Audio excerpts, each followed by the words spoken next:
Pernah kepikiran nggak sih, di balik kerennya suara rekaman kita, apa ya yang sebenarnya terjadi di dalam mikrofon kondensor yang kita andalkan itu? Di balik jaring-jaring logamnya itu, ternyata ada dunia yang rumit banget. Ada keajaiban fisika, tapi ada juga ancaman-ancaman tersembunyi. Nah, dalam beberapa menit ke depan, kita bakal bedah tuntas semua rahasianya. Jadi apa sih yang terjadi di dalam sana? Mikrofon ini bukan cuma corong biasa loh, tapi sebuah mesin pengubah energi yang super presisi. Yuk kita telusuri bareng-bareng perjalanannya, mulai dari getaran suara yang halus banget, diubah jadi sinyal listrik, sampai gimana dia harus berjuang melawan musuh-musuh tak kasat mata yang bisa bikin dia rusak. Oke, kita mulai ya. Oke, perjalanan kita mulai dari proses yang paling ajaib, yaitu konversi. Gimana caranya getaran udara yang nggak kelihatan bisa diubah jadi sinyal listrik yang bisa kita rekam dan kita edit? Jawabannya cuma satu kata, transduksi. Gampangnya gini deh, transduksi itu ya proses nerjemahin satu bentuk energi ke bentuk lain. Anggap aja mikrofon ini kayak seorang translator super canggih. Tugasnya adalah ngubah bahasa getaran suara menjadi bahasa sinyal listrik. Nah, proses inilah yang jadi jantung dari semua teknologi rekaman. Jadi gini ceritanya. Pertama, suara kita kan bentuknya gelombang di udara. Gelombang ini nabrak sebuah membran super tipis yang namanya diafragma, bikin dia getar. Nah, getaran ini adalah energi mekanis. Tepat di belakang diafragma, ada yang namanya backplate atau pelat belakang. Bayangin, diafragma sama backplate ini kayak dua kutub magnet yang jaraknya bisa maju mundur. Waktu diafragma getar, jarak antara dia dan backplate berubah-ubah terus. Perubahan jarak inilah yang menciptakan perubahan tegangan listrik, dan voila, lahirlah sinyal audio yang polanya niru persis suara asli kita. Keren banget kan? Nah, kunci dari semua proses tadi itu namanya deformasi elastis. Coba deh bayangin diafragma itu kayak karat gelang.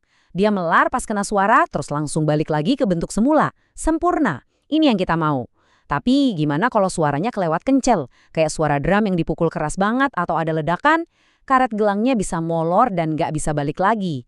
Nah, itulah yang disebut deformasi plastis. Ini adalah kerusakan permanen yang bikin suara jadi distorsi atau bahkan mic-nya mati total. Jadi penting banget buat jaga diafragma ini tetap di zona elastisnya. Oke, kita udah tahu gimana sinyal audio itu lahir. Tapi perjalanannya belum selesai. Begitu sinyal itu ada, pertempuran baru dimulai.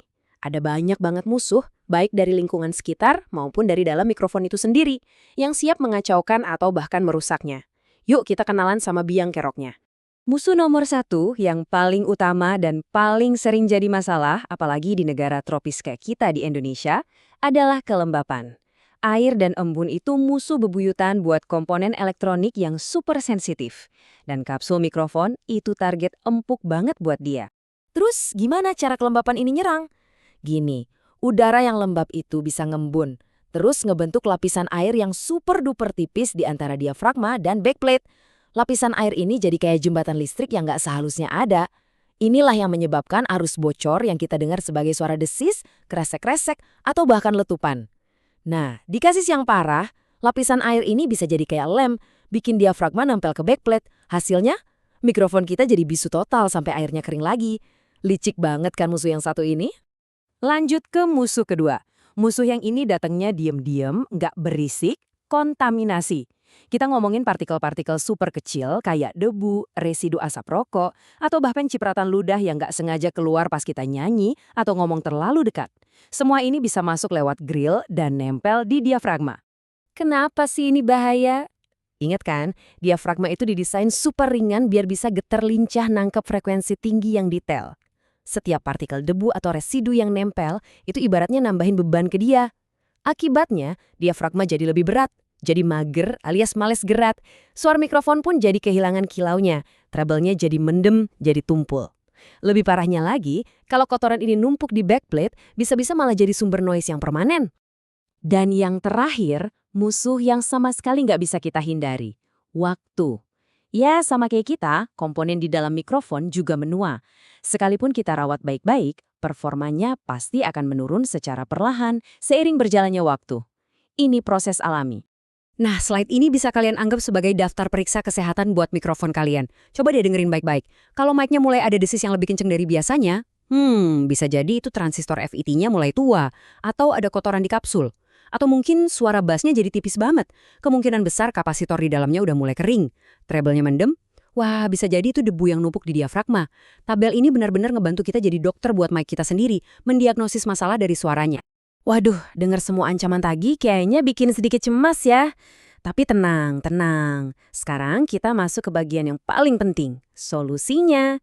Di bagian terakhir ini, kita akan bahas gimana caranya kita melawan balik. Mulai dari pertahanan yang udah ada di dalam mikrofonnya, perawatan rutin yang bisa kita lakuin, sampai cara benerinnya kalau udah terlanjur ada masalah. Jadi, ada 2 lapis pertahanan nih, yang otomatis dan yang manual. Yang otomatis atau real-time compensation itu sirkuit pinter di dalam mikrofon yang kerja non-stop buat ngelawan perubahan suhu atau kelembapan. Keren kan? Nah, yang kedua, pertahanan manual atau koreksi periodik, ini tugas kita sebagai pemilik, yaitu ngecek rutin, ngerawat, dan ngejaga kebersihannya. Dua-duanya ini sama-sama penting banget. Kalau suatu saat mikrofon kalian mulai aneh suaranya, jangan panik. Lakuin dulu pertolongan pertama ini. 1. Kalau curiga penyebabnya lembab, langsung masukin ke dry box bareng silika gel selama 1 atau 2 hari. Ini sering banget berhasil.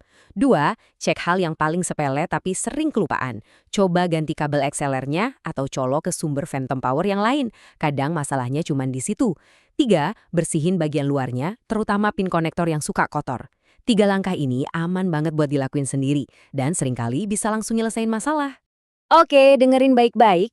Apa yang akan kita lihat selanjutnya adalah perbaikan tingkat dewa. Saya harus tegaskan, ini bukan untuk dicoba-coba di rumah. Serius. Bongkar mikrofon kondensor tanpa keahlian dan alat khusus itu hampir pasti sama dengan ngerusakinya secara permanen.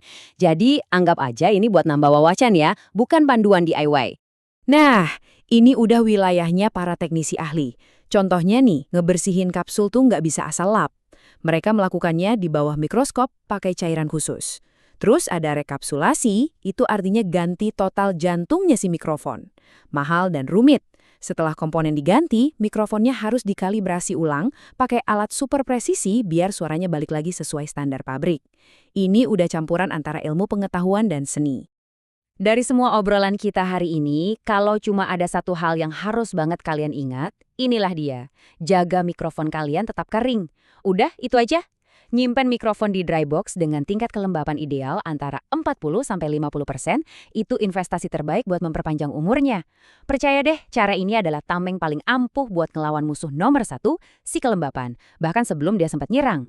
Jadi, setelah kita ngintip seluruh siklus hidup mikrofon, dari lahirnya sinyal sampai perjuangannya melawan penuaan, pertanyaan terakhir dari saya buat kalian, coba deh sekarang, lihat mikrofon kalian, gimana kabarnya dia? Apakah selama ini kalian udah ngerawatnya dengan baik?